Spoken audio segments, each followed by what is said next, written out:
મારું નામ છે તેજસ ગાજીપરા, આમ આદમી પાર્ટી રાજકોટ જિલ્લા પ્રમુખ. અને અત્યારે હાલ અમે કમિશનરશ્રીને રજૂઆત કરવા માટે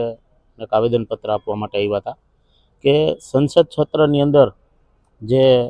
દેશના ગૃહમંત્રી દ્વારા આંબેડકરજીના નામને 3 વાર લઈ અને જે ઉચ્ચારણ કરવામાં આવ્યું એના હિસાબે દલિત સમાજની જે લાગણી દુભાણી એને લઈ અને અમિત શાહ ઉપર ગુનો દાખલ કરવામાં આવે, એટ્રોસિટી એક્ટ મુજબની ઉપર જે કાંઈ જોગવાઈ કલમ હોય એ લગાડવામાં આવે. એના માટે આજે એસસી ટીમના અમારા પ્રકાશભાઈ ચાવડા, કૌશિકભાઈ મકવાણા તેમજ જે અન્ય લોકો છે સાથે રહી અને જે એની માંગણી હતી, જેને લાગણી દુભાણી છે, એને લઈને આજે રજૂઆત કરવામાં આવી છે.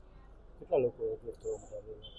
રજૂઆત કરવામાં તો આજે ઘણા બધા લોકો અમે કાર્યકરો આવ્યા છીએ, પણ એના કારણ કે આજે ડીજીની પ્રેસ કોન્ફરન્સ હોય એના હિસાબે કોઈ હલાબોલ કે બીજો કાર્યક્રમ કરેલો નથી અને શાંતિપૂર્ણ આવેદનપત્ર આપી અને રજૂઆત કરેલી છે.